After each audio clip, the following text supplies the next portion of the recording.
Hi there, I'm Nick Campbell. I was former sparring partner for Daniel Dubois for the Hergovich and the Anthony Joshua camp. Fantastic. Um, Firstly, just give me a little overview on sparring, Daniel, what that's like. Intense. He's kind of an intense character. When you're in camp with him, you realise that pretty quickly. And when he's there to spar, he's there to spar, and he's there to fight, to be honest with you. Every single sparring session was tough going. He's not holding back. He's not, obviously he's working on things, but he's there to try and get you out there and hurt you. So you've got to be switched on. You've got to be on the money, or you could get pretty seriously hurt. Have you seen anyone else in camp with yourselves where they've been sent home or knocked out or dropped or whatever by Daniel? Yeah, seen few people be dropped, few people be hurt. No names, obviously, but yeah, I've seen him hurt people, drop people, smash people up in sparring. Listen, the way he fights is the way he spars. I think when he steps through the ropes, that's his attitude. And listen, he's a prize fighter at the end of the day, so that's the way you've got to be, I suppose. And his mentality is that he's there to seek and destroy, and that's exactly what he does in training. That intensity of just almost one mode, and that's fight mode, whether it's sparring or fight night, do you feel that's what potentially sets him apart from some fighters?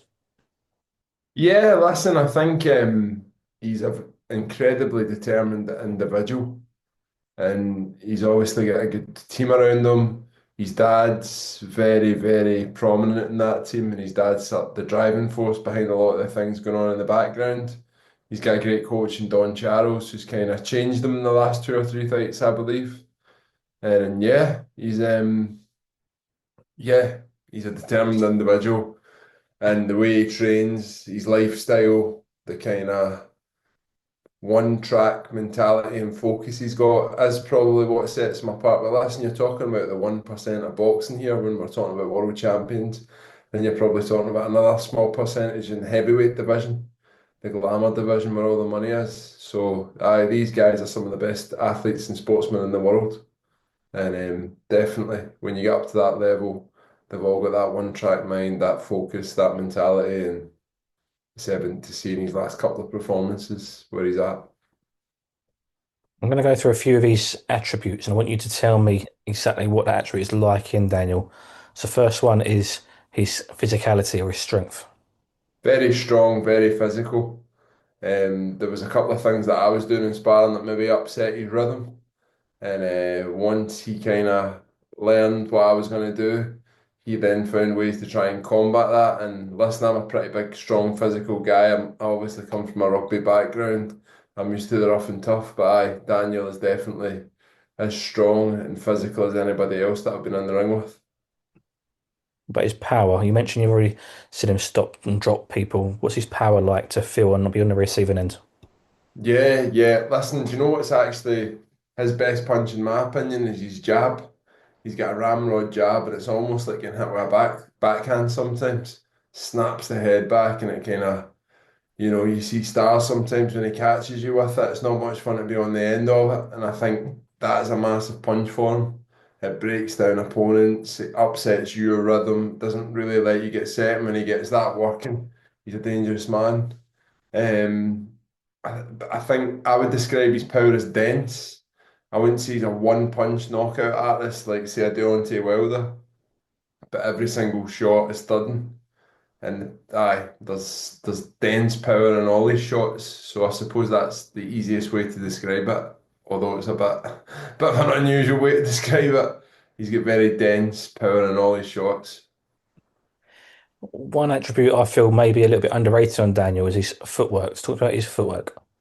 Yeah, listen, he's an incredibly fit guy. He trains like an absolute demon. There'd be some days we were in sparring and he'd be doing like 8 to 10 rounds of sparring with three different sparring partners. Then he'd stay in for another 6 rounds of pad work. And I don't mean like technique, I mean like obviously technique, but high-paced pads.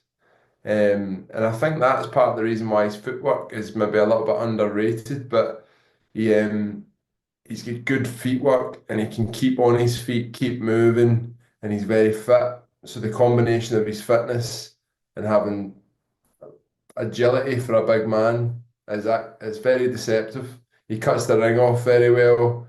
He cuts the ground or he moves across the ground very well. So yeah, he's actually got deceptively good feet. You sort of touched on it a little bit there, my next attribute, and that's his engine. Yeah. What is that like? How big a positive factor for Daniel is that? Yeah, listen, I think against a guy like Usyk, it's going to be on him to set the tempo. Usyk is a guy that if you let get in his rhythm and set his tempo, the fight's over. So Daniel's fitness is going to be a massive part of that. He's going to have to try and set a very high tempo. He's going to have to try and not let Usyk get in his rhythm. And like I said, he was doing 10 rounds, 6 rounds of pad work, jumping out doing bag work. He runs 3, 4 times a week. He is a real beast when it comes to the conditioning and the physicality side of the game. So that's going to be a massive part of the fight for Daniel, being able to set that tempo and that pace that Usyk doesn't like, try and get him out of his rhythm and keep him in his. And like we say, bulldoze him in 5 or 6 rounds really if he wants to win it. Talk to me about Daniel's ring IQ. Yeah, I mean, listen, this is probably an area where I would say he's a little bit lacking. Um, like you've seen against Anthony Joshua, he just went in and bulldozed him in 5 or 6, what was it, 5 rounds? And I don't think Josh has seen it coming. He just set an incredibly high pace he's punching. We've seen his punching power there. It's ferocious. It's very, like I said, the dense power in all these shots. He just completely upset AJ rhythm. Never let him get set. And I think that's where he can win fights. I think if it gets into a tactical chess game, especially against Usyk, that's where he kind of runs out of ideas. And yeah, I think he needs to set a very high pace. It needs to be the relentless, ferocious punching power that he showed if he wants to have any chance of beating Alexander Usyk. Talk to me a little bit about momentum and how key momentum is for a fighter going into such a big fight like this. Off you mentioned the AJ knockout, and it was a brutal knockout. It was a great win for Daniel. How key will momentum be for him?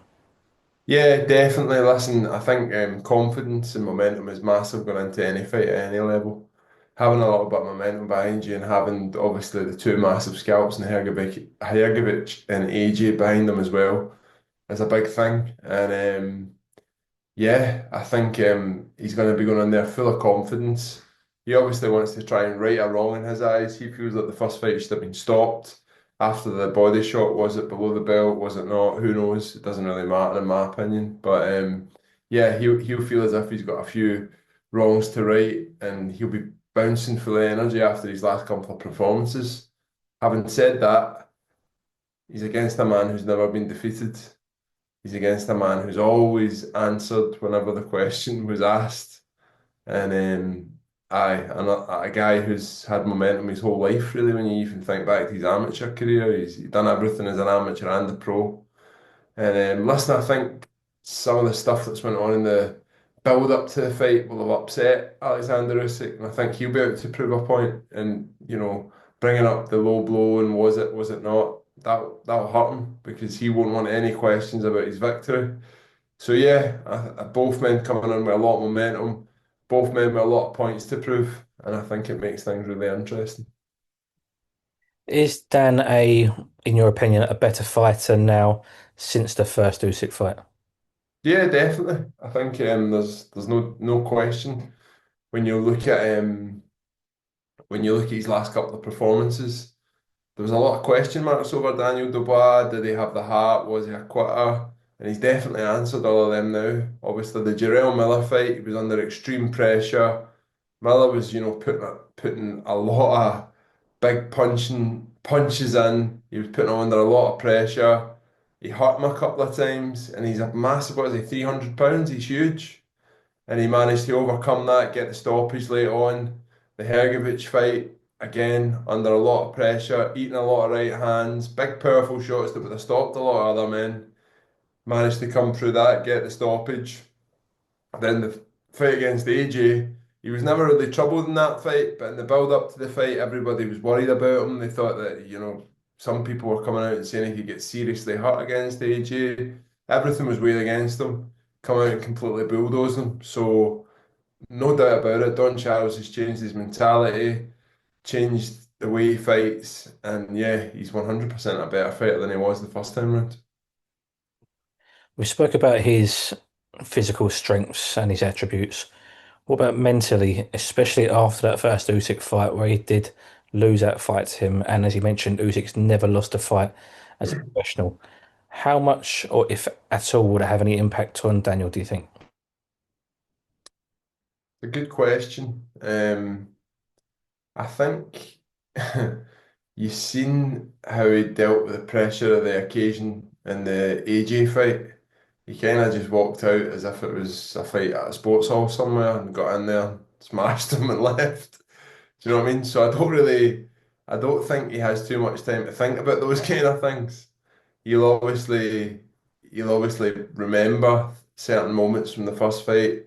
He'll have been working on them in training. They'll been thinking of different ways to, you know, combat Usyk's strengths. But yeah, I think at the end of the day, Daniel's the type of guy that just gets in there and it's a fight. It doesn't matter if there's 10 people or 100,000 people. He's just in there to have a fight, smash you up and get you out of there. So I don't think his mentality will be too affected from the first fight. He'll be full of confidence.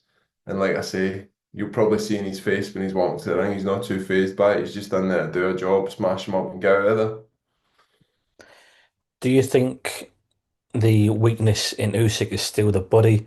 Will Daniel still try and target that like he did in that first fight, even though there was the whole low blow debate? No, definitely. I think Usyk showed a couple of times that the body's perhaps his weakness. There was moments against AJ where AJ kind of got to him, especially in the second fight with body shots. And there was moments in the fights with Tyson where Tyson was getting to him with body shots. So yeah, it's definitely going to be an area that he's looking to target. He's a much bigger man than Usyk.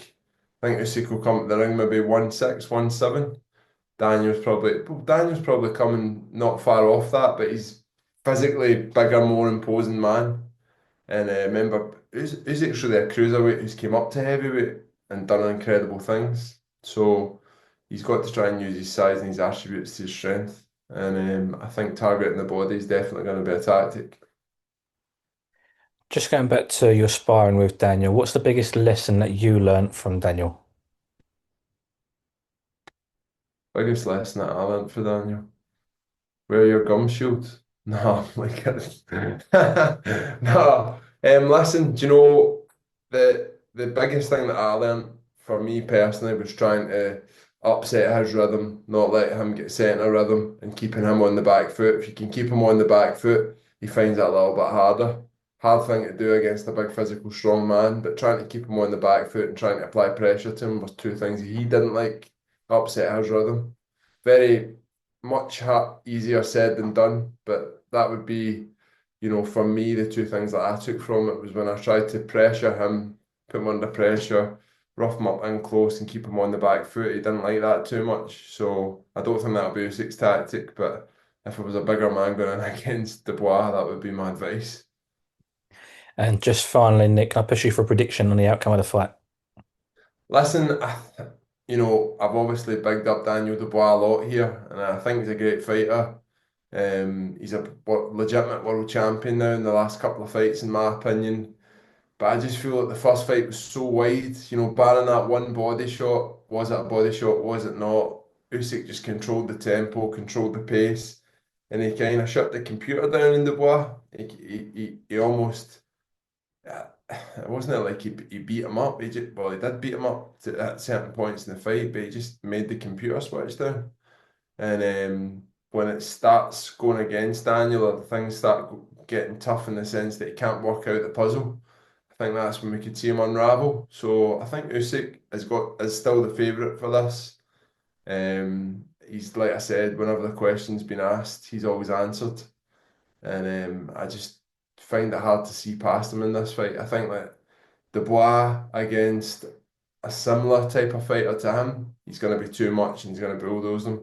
Against a boxer and I think I like Usyk, I think he's just got the edge on him. So yeah, I would still be favouring Usyk probably 65-35, 70-30. But listen, if Daniel comes out there, sets a really high pace, gets to him early, manages to hurt him with some of those body shots and keep the pressure up, not let him get set in his rhythm, he's got a chance.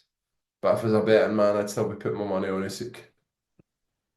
Just mention body shot. I know you said earlier, it doesn't really matter now. Obviously, the fight's been done, etc. If it was you in Daniel's shoes, would you have been disappointed that it was called a low blow? At the time, yeah. Probably would have been, yeah. But in hindsight, I'd look back at the fight and go, I was beat near enough every round other than that. So I need to be better. Do you know what I mean? Like, realistically looking at that, I'd look at it and go, you know what, I need to be a better fighter if I want to beat that guy. And it would almost have been a get out. I don't know. Don't want to say get out of jail free because it was listen, if it was viewed as a legitimate punch, it doesn't matter. Do you know what I mean? You could look at Fabio Wardley against Hooney, he was getting the brakes beat off him, and then he pulls that one punch out and gets the stoppage. So I suppose at the time I would have been upset, but looking back at the fight, probably would have wanted to do better and be more content with my performance and want to right a lot of wrongs from the first time round. Perfect, Nick. I want to thank you for your time. I always appreciate it. No problem, man. Thanks for having me. All Hope right. you all enjoyed. Looking forward to the fight. Perfect. Thank you, mate.